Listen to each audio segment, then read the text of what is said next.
Assalamu alaikum jama'a, barkanmu da wannan lokaci kuma sannunmu da sake kasancewa da ku a cikin sabon shirin.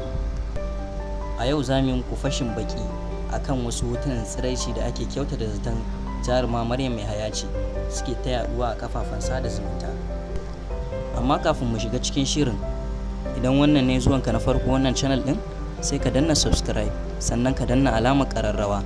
Idan kuma ka mana subscribe, sai ka yi liking din wannan bidiyon. Mun gode. An samu ɓullar wasu hotunan tsiraici na wata budurwa wadda ake kyautata zaton Maryam yahaya ce. Suna ta karaɗe shafukan sada zumunta a matsayin Maryam yahaya ce. Ita dai wannan budurwa ta yi kama da Maryam yahaya, dalili kuwa ta yi kama da ita ta fuska, sannan kuma ta yi kama da ita ta kalar fata. Kai hatta tsayin wannan budurwa daidai yake da tsayin Maryam yahaya.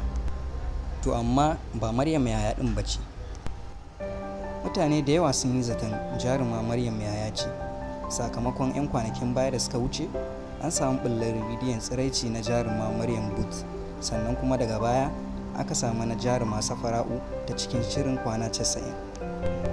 Mutane da yawa sun ɗaura alhakin wannan hotuna na tsiraici da aka gani akan Maryam yahaya, duba da rashin ƙwaƙƙwaran mataki da masana'antar kannywood take yi idan hakan ya faru.